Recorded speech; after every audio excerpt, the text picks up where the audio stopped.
The Industry Insider is only available at Promo Corner, the leader in digital marketing for the promotional products industry. Each Monday, they discuss, dissect, and debate a single issue impacting the world of promotional marketing from every industry perspective. Now, it's time for Promo Corner's Industry Insider. Welcome to another edition of the Industry Insider, your promotional products podcast where you can get all the nerdy news you need to know about. My name is Jeff Franklin, National Accounts Manager with Headwear USA. I'm joined today by quite a few more folks today. Listen, before we get to them, we're brought to you today. This fine broadcast is brought to you today by promoshow.com. Promo Corner's own promo show, the whole industry virtually. All right. So listen, Promo Show is back at it again in 2021 with a series of themed virtual trade shows. And they're kicking things off with a health and wellness show on Tuesday, February 23rd from 11 to 3 Eastern time. Distributors can register by clicking on the health and wellness banner at promoshow.com, and suppliers can reach out to sales at promoshow.com.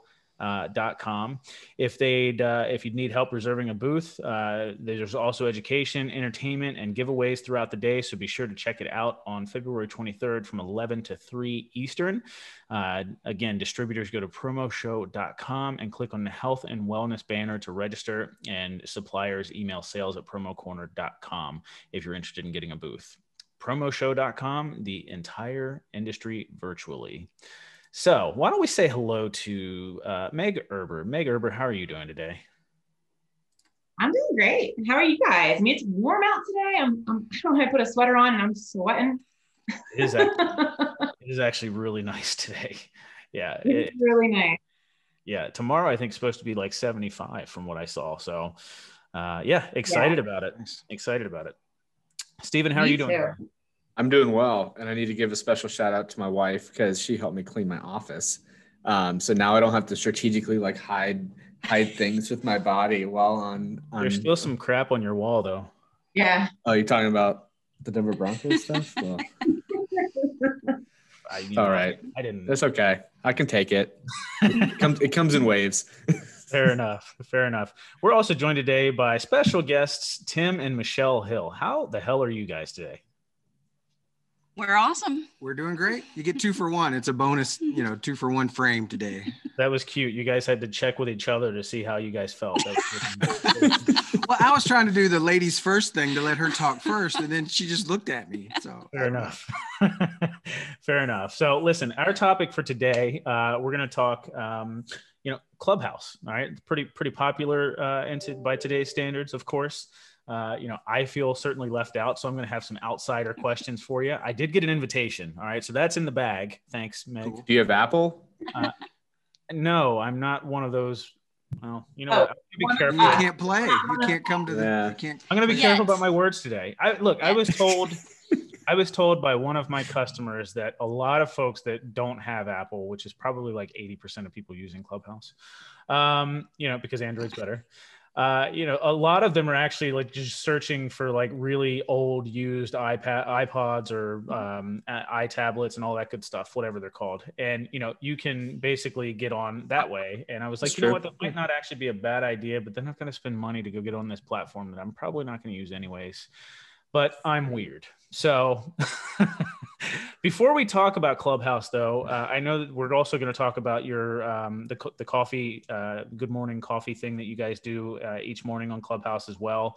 Sorry, I don't know the name because I'm not on Clubhouse. All right. Coffee morning thing. Coffee in the morning thing. Hey, coffee is great. I forget. You're going to tell us the official name, I'm sure. As long as there's coffee in there somewhere. Exactly. Well, first off, really quickly, I have to give a huge shout out to Brandon P. I literally last night sent him this file at like 11 something. And at 5 o'clock this morning, he sent me back that teaser.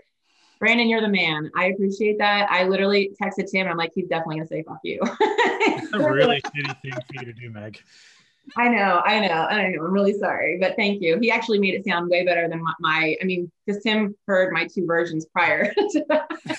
I thought I was watching Minority Report or something, It was pretty good. It was cool. I know. I was intimidated. It's like Mission Impossible or the Avengers Assemble or something. I'm not sure we can live up to the most exclusive interview in the universe. I know. I had to create some fun and some I just loved how the credits at the end were basically everything Meg. Beggar. Well, let me tell you why. Steven and Jeff don't count. You know, Brendan got like a plug. I don't even know if Brendan got a plug. He got one. That's I why. don't think he did. Because they make you fill out all this stuff in like the movie app or whatever. And I was like, I had been working on this thing for like 3 hours at that point, and I was like on TikTok trying to put it together, and I gave up. So I went to iMovie, and I'm like, I'm not going to spend all this time until I can make sure this works. So I just took like screenshots of like a bunch of photos. I threw it all in there. And then when I finally got it all to work, I was like, I don't want to touch it. So I just had Meg in there. And then I did go back and put their name in for something like the, but I don't know. So that was my, All right. So listen, Michelle has said she's not sure that they can live up to the most exclusive interview ever, but we can certainly put you in the category for the longest introduction ever. And we haven't even got to us yet. I know. So listen, why don't you guys know the drill here. So since there's two of you, I'm going to give you each 2 minutes to give us your rundown, Nice. who you are, how you got started in the promo industry, and what you've been up to since. I'm going to devote about 45 seconds of my 2 minutes to you. Then you'll yield your time. I'll yield my time to Tim. I have been a distributor in the industry since the late 90s. We were one of the first online distributorships, I think, probably back in the Lycos days, like before Google even existed, and have been larger and smaller since then. Right now, I'm just solo out of our lovely home in Tennessee. So that is my history. We actually met because Steve Rohn introduced us, said, she flies under the radar. You ought to go see them at their distributorship. So that's how we actually first met. Yes, so we actually do owe it to Steve Rohn. Yep. I owe a lot to Steve Rohn. I've known him since grade school, but that's another episode. Oh, wow. Yeah, his mother was actually my 7th grade teacher. She taught me grade school. His sister and I are in the same grade. We're in swim team together. We go way back. So Rabbit Trail, sir. I do that a lot. But I've been in the industry since the late 80s with Worldwide, is where Steve and I worked at Worldwide as well. We started there. And then Lanco for a long time. And then most recently with Evans, always on the supplier side, covering the upper Midwest, 5-6 states that way. And then was doing fine with that until about a year ago this week, the pandemic hit. And I just finished a show, the PPA Chicago show. They took us off the road, and 2 weeks later, they eliminated our positions. So that's the very short, since we had the long intro, it's a very short history of me in the promotional product industry, but always been involved. I was president of MIPA and OPA as well. So real involved in the industry. It's all I've really ever done my entire life. So that's the short version. Yeah, we had actually just done a show together, Tim, in Nashville, I think. I think that's the last time I remember seeing you in person. It was a little over a year ago. Yeah, that's right. It was right before the Chicago show. You're correct. Yeah. So it's crazy. Seems like 10 years ago, though. I know. Well, we're coming up on exactly a month. I'm pretty sure, well, at least for me, I know Maryland shut down. I think it was March 16th. So we're less than a week away from this thing being a year long. And we all laughed and poo-pooed it and saying it was going to be, whatever, 2 months. We'll be back by summer. Yeah. You know? I mean, first, I didn't even think it was, all right, we won't go down that rabbit hole. It's nice outside, all right? Let's be happy and talk about other stuff. Yeah. Talk about the why don't we talk, what's going on now? Absolutely. Why don't we talk Clubhouse and how you've sort of taken Clubhouse by storm and what you're doing, the coffee meetup. Well, one thing the pandemic did allow us to do is I've always liked coffee, and I started out as a gas station delivery, caffeine delivery dude, looking at Starbucks people as coffee snobs. And then I moved up the ladder and became one of the Starbucks coffee snobs, and then went even further into independent roasters and local roasters.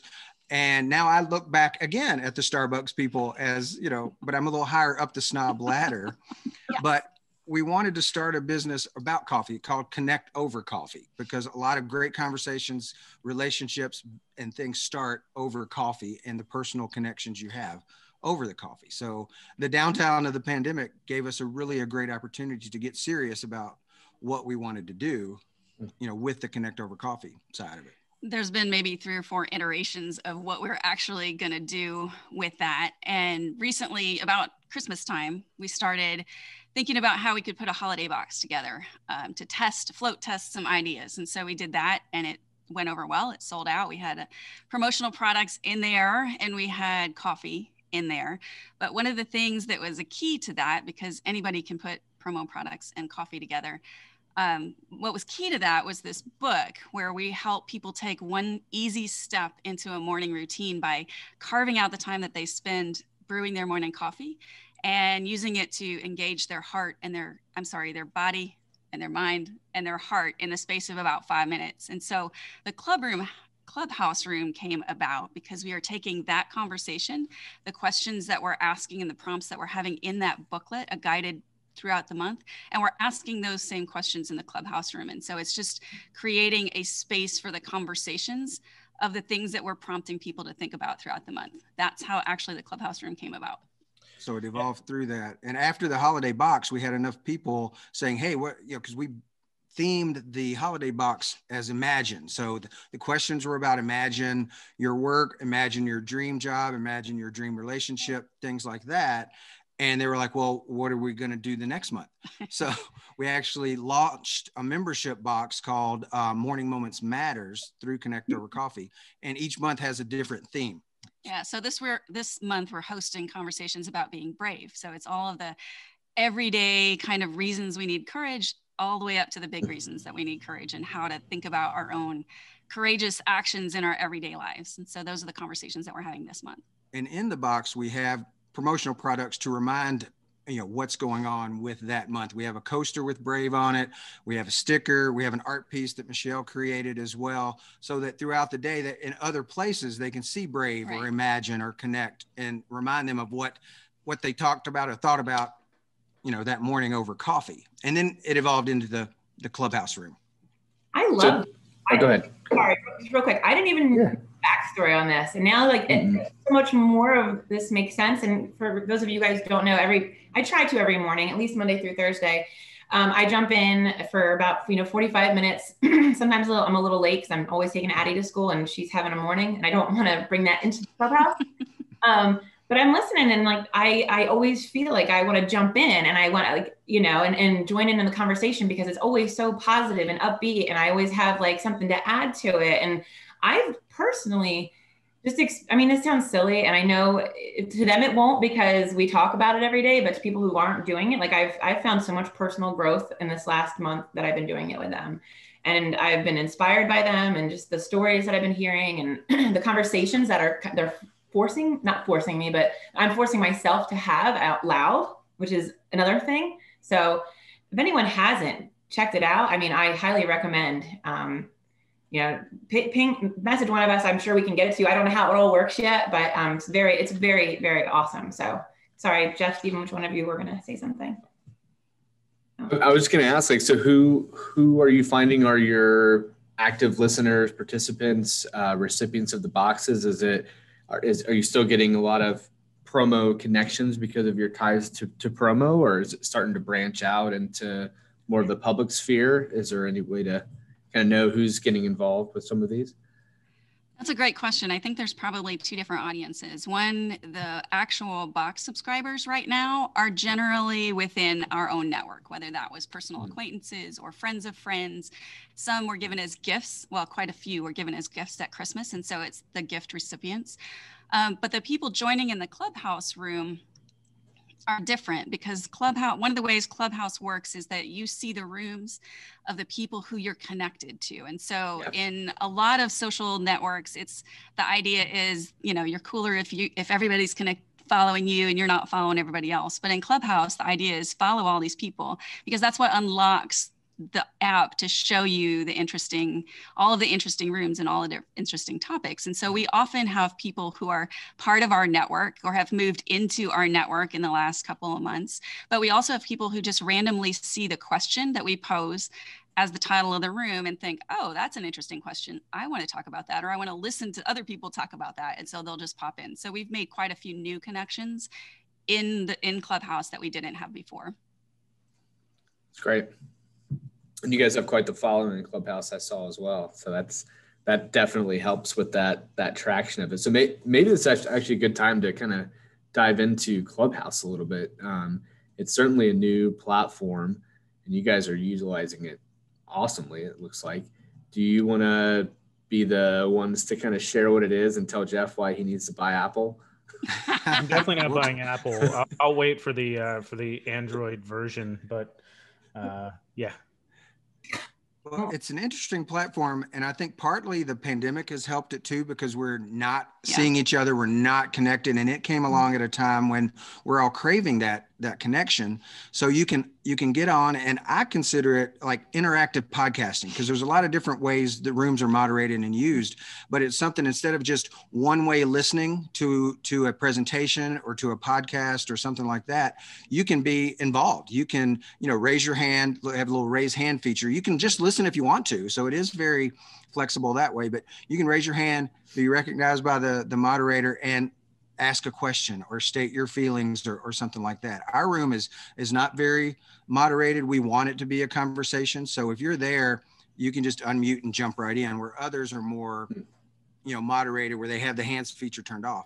But there's a variety of subjects you can get on, anything you could think of, from business wise to hobbies to music. There's people playing music, independent songwriters and singers, having little concerts on there that people can listen to, promote themselves. Yeah, it's not just that the rooms are about different kinds of subjects. It's that people are using those rooms in all different ways. I listened to a whole group that was auditioning for a part in a drama performance that was actually going to be produced on Clubhouse. So it was an audio drama, and it was like walking into an audition, like you would a vocal audition. It was fascinating. And then there's people who are actually giving presentations, and then there's people who are like us, just having conversations. It's really going to be fascinating over the next 6 months to see all of the different ways that people are choosing to use that platform. So I've heard that a lot. Oh, go ahead.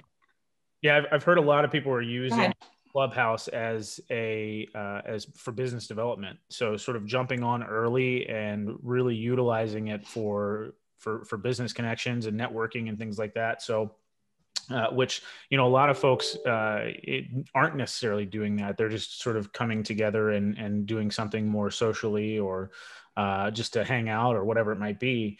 And so what do you feel like is the staying power with Clubhouse? What makes it significantly different than any other social platform out there? That's a really good question. I think that right now, what's making it really different right now is access. Like when you get on, you have access to people that you would never have access to in real life without paying large sums of money. At some point, that's going to change, because at some point, the floodgates will open, and the volume of people, I've already seen it change somewhat in the last 2 months since we've been on, or 3 months since we've been on. And so that access is kind of starting to get a little harder. But the staying power, I do think, is in the networking and the learning. It's a different environment. People seem to be feel more free to share, because it's not something that stays around forever. When we do a Facebook Live in the morning, unless we decide to take it down, it just stays out there forever. But Clubhouse rooms are not recorded. And so once they're done, like we made a mistake yesterday. We blew it yesterday, blew something in the room yesterday. And the good thing about it is we get done and we're like, hey, it's gone. It's now experience, and nobody can bring it back to haunt us. And so that's one of the things that I think is allowing people to feel a little bit freer to share in a more vulnerable way and to connect in a more authentic way than they would when they know it's being recorded for everyone to see for the rest of their lives. Yeah, and I think the ease of access is just audio only. So you, like we were talking about before, you don't have to, do your hair, put on makeup, or you can do other things while you're doing it that you wouldn't do on camera. So it does make it a lot easier that way. And like she says, you can listen to people. Tony Robbins has had a room, if you like him, or just you pick any big person in any industry, they're there, and you can listen to them for free. But as she said, there is going to be there's talk of having as a paywall. So it'd be like you go to Clubhouse to hear Tony Robbins, and you have to pay, I don't know, $10, $20, whatever it is, to get past the paywall to hear that person speak. So I think there's monetization at some point. At there some has point. to be. Yeah. I mean, they have to be able to make money to to keep the platform going. And what they have said is that it will not be ads based, that it will be by our ability to create paid events that we can host. Well, I would echo and add on, as someone who's been kind of dabbling with it, and actually I got some business from Clubhouse accidentally a couple of weeks ago, but the people's availability and the awareness of their availability, because I think you guys talked about, you get pinged when someone you follow is either moderating or speaking. And I've been trying to catch up with people for a long time, and I don't know their availability. And all of a sudden, when they go into a room, well, now I know they're available. So it's almost like I hate to say it's like a breach of privacy, but it kind of is. Like, it's like, I know you're free now, So I've jumped into rooms with people that I haven't been able to connect with because now I know they're available and they're in a social platform. Let me go join them. So I joined the room with them, and they then invited me to a private conversation after with some coworkers. And next thing you know, 10:30 at night. And that's one of the interesting things too, is that there's no messaging on the platform itself. So unlike most of the others where there's a back channel, there is none. And so you are inviting, most people are very willing to invite you into further conversation on a different platform. So it's also building up your Instagram following typically, because that's the platform that it connects to.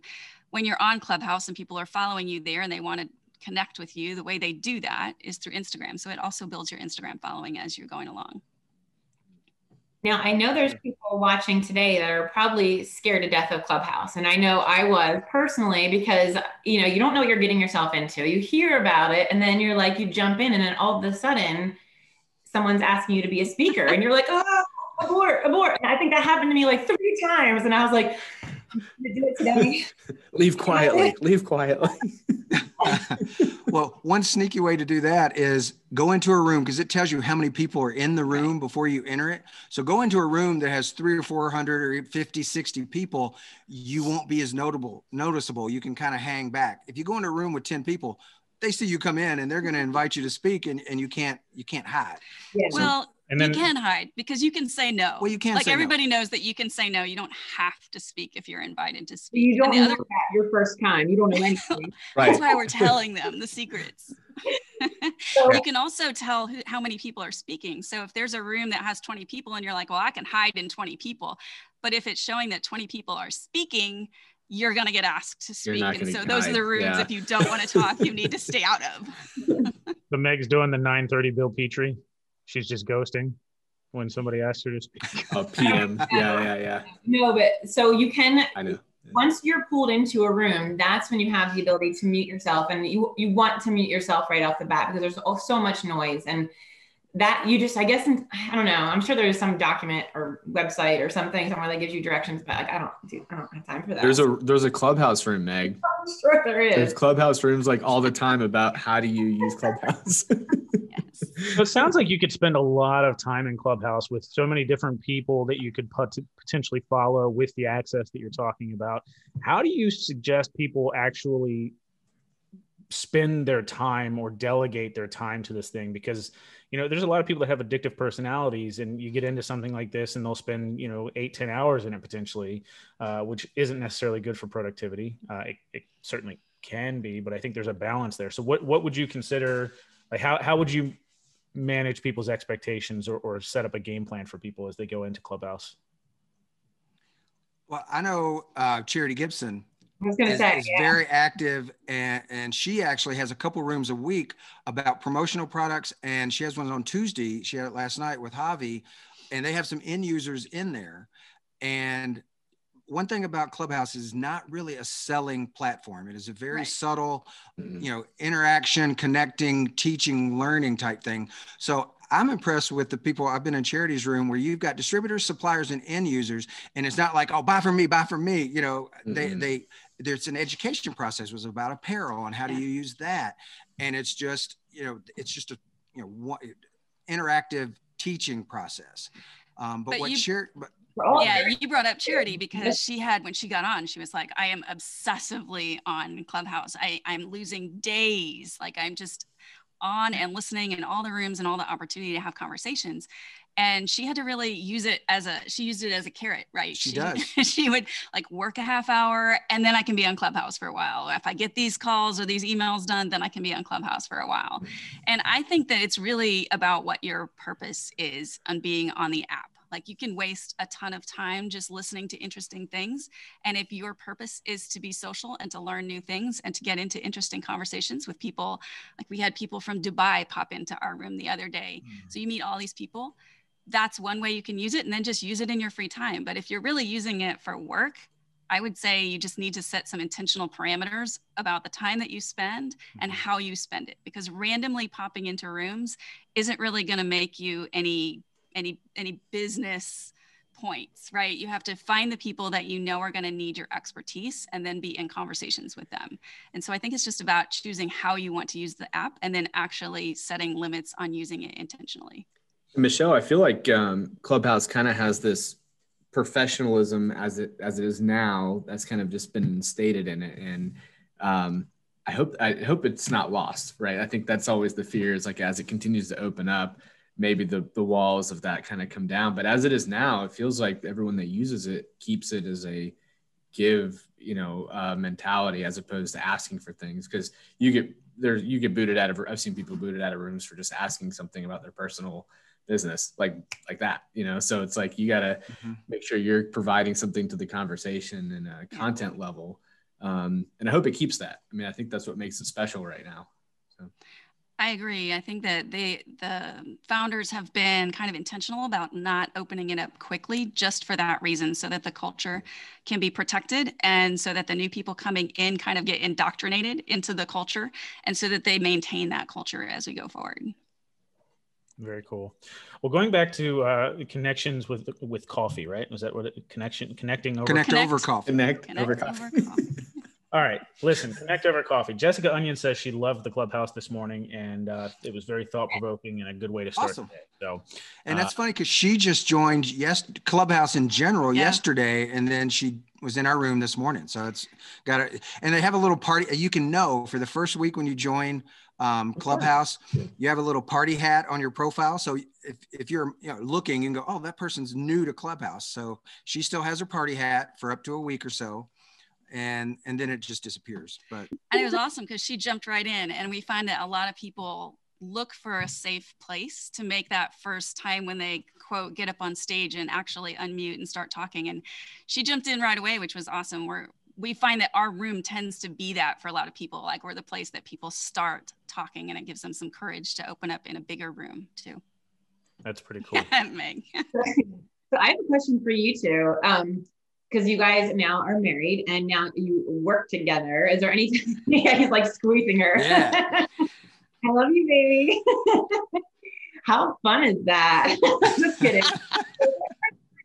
The morning, you guys are just like, and then you have to put on that brave face. Or you guys are still in that honeymoon phase? Like, if you're like, so this is like the gossip part. So, like, how do you guys get through that? Because that's hard. Think about it. We've all been like propelled into this work from home environment. I mean, Vijay and I work from home together now, which we've never done before. Thank God neither of us work from each other.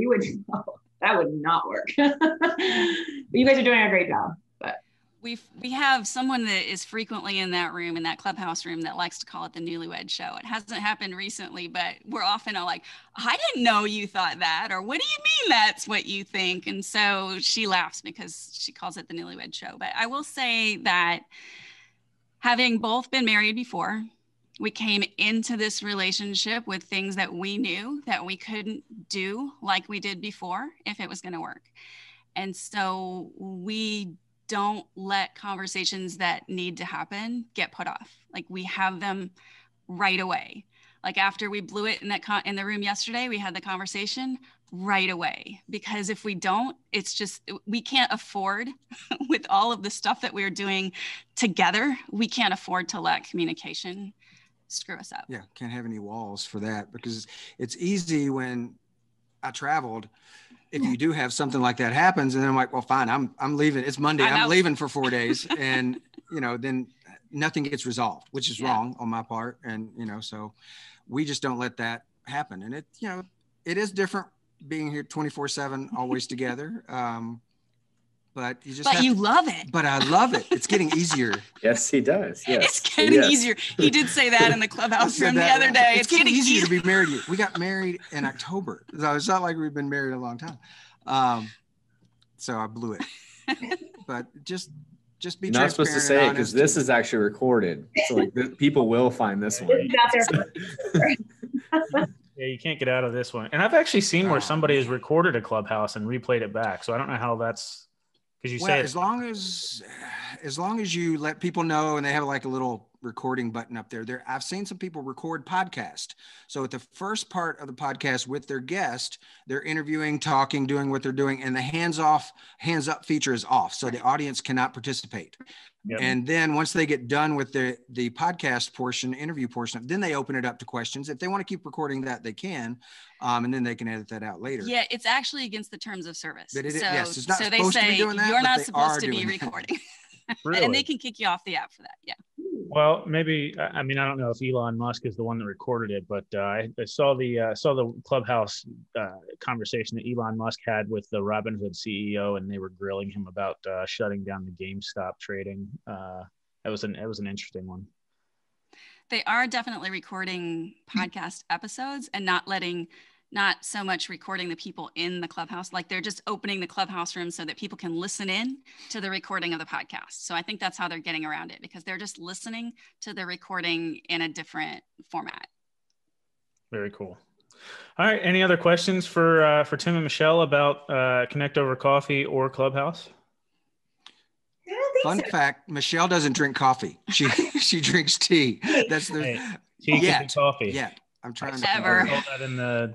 I saw that in the pre-show promotion. That was me just like poking. I knew that. I actually knew that, but I thought it would be funnier. I guess I just try to make people smile, and I thought it would be fun. Whatever.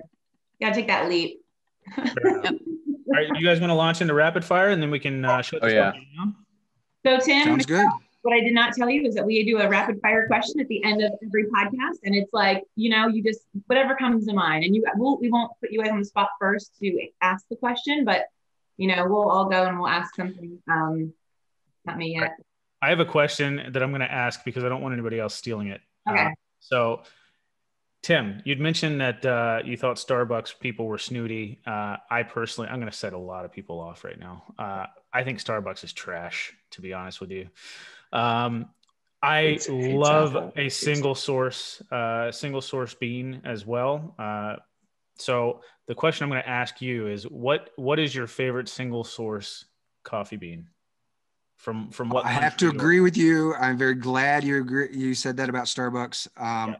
Totally agree. Overpriced. I was one for a while. Their bean, they burn their coffee. It's over roasted to hide the staleness of their beans. And then most of their drinks, I posted something today. It's all the sugar, cream and flavors, which is more of a dessert than coffee.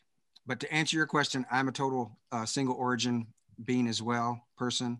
And it's a tie. My heart's in Guatemala because we did a mission trip to Guatemala, and we actually stayed on a working organic coffee farm. So we learned a lot about coffee. So Guatemala is close to my heart. But the best one to say, this is her fact. She doesn't drink coffee, but this is the best one she likes is Ethiopian Yirgacheffe. Oh, interesting. Sounds like the Swedish chef on the Muppets when she says that. But I don't believe I've had that one. Meg, what about you? I would have to say when I went to Costa Rica, I was pregnant, and so I actually had stopped drinking coffee for a while. But when I was there, I was able to actually drink the coffee black, and I can't do that. I'm a snob. Like I'm salted caramel mocha all day. But the coffee was so delicious. I mean, you could have hooked, and it stopped my morning sickness. It was everything. So I brought as much as I possibly could home without looking like I was trying to smuggle it. But they smuggle other things from Costa Rica, not coffee. It got stopped through customs.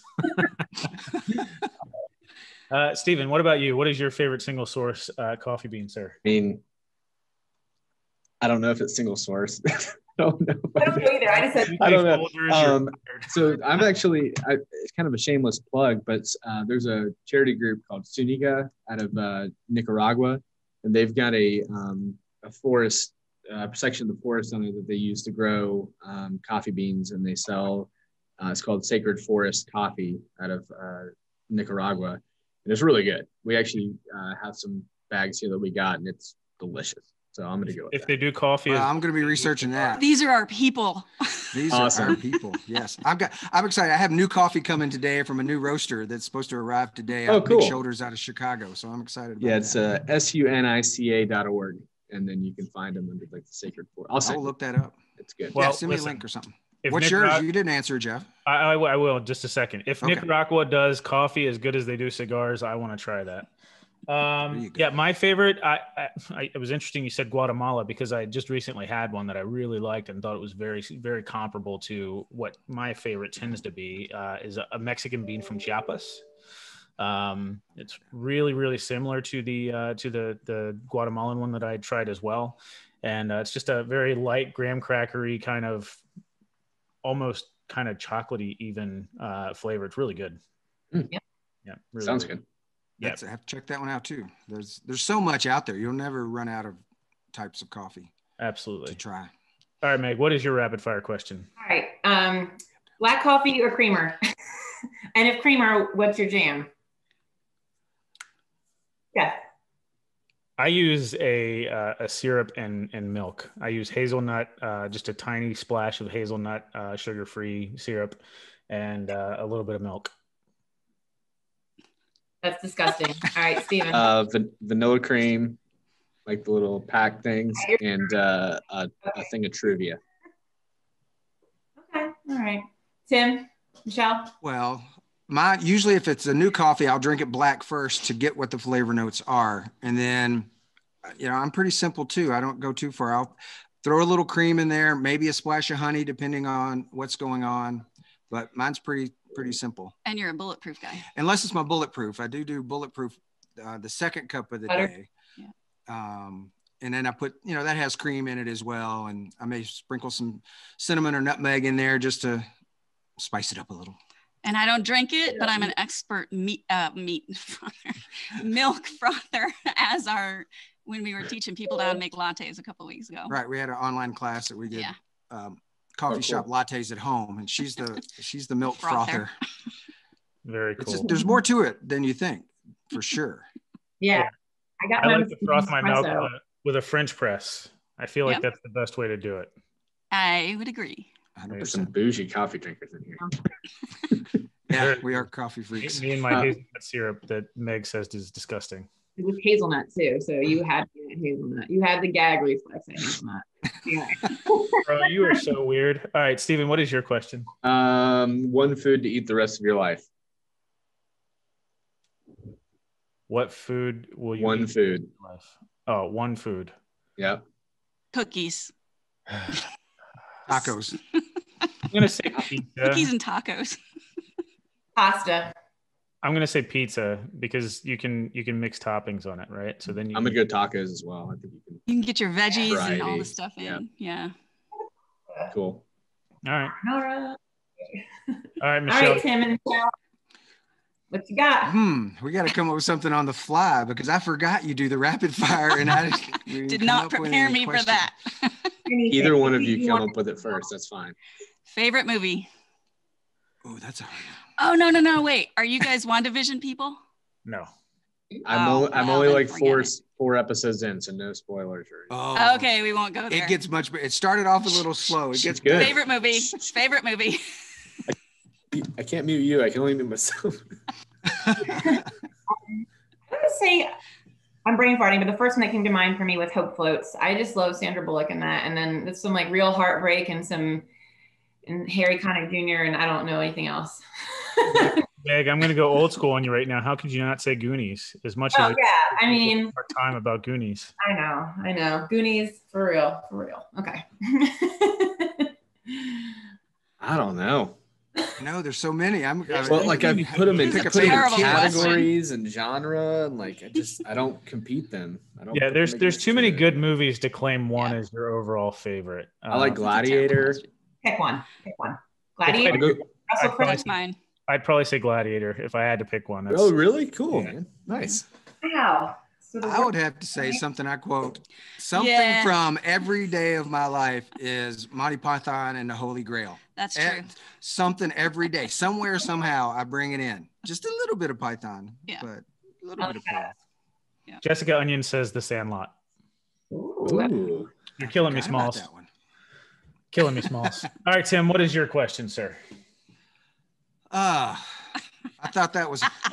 They did a couples question. No, yes, it was a couples question. You don't get out of it. He shushed you, so you got to do your own now. Not the first time. I think it was first time.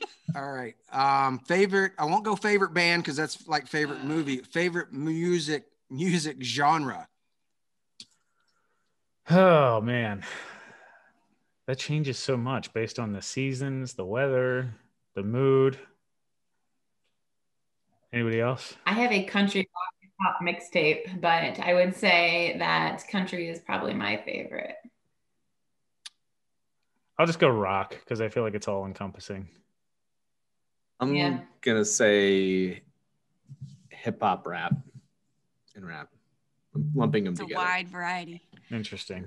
I'm going to say something that we talked about this morning. I don't think this is an official genre, but when we talk about our morning routines in the morning, there's an entire genre of Tim specials, the songs that he sings that are totally made up words to any other song in existence. And those are probably my favorite. I have my own genre. His own genre. Mine would be Americana, which is a big genre as well. There's hip hop in that, there's rap, there's country, there's rock in that too. But basically, if the lyrics, I'm a lyrics guy, they got to have meaning. They got to make you think something. They got to make you feel something. They got to make you cry. Sad songs make me happy. I like that too. Me too. Very interesting. Sad songs make you happy. I don't get it. I have a shirt that says that. Is that the note we're ending the podcast on? Mm-hmm. Fair enough. Well, this very, very confusing, sad, happy podcast was brought to you today by promotional.com. Listen, they're back at it in 2021 with a series of themed virtual trade shows. They're going to be kicking things off with a health and wellness show on Tuesday, February 23rd. And from 11 to 3 Eastern time, distributors can register by clicking on the health and wellness banner at promoshow.com, and suppliers can reach out to sales at promoshow.com if they need help reserving a booth. There's going to be education, entertainment, and giveaways throughout the day, so be sure to check it out on February 3rd between 11 and 3 p.m. Eastern. Distributors go to promoshow.com and click on the health and wellness banner to register. Suppliers email sales at promoshow.com if you're interested in getting a booth. So with that being said, guys, thank you so much for being with us today. Tim, Michelle, thank you guys. I think it was a really great topic and conversation. Thank you, guys. Thanks for having us. We love being here. Appreciate it. Had fun. Thank you for listening to this week's episode of Promo Corner's Industry Insider. For more great content from industry thought leaders, including podcasts, blogs, and videos, visit promocorner.com.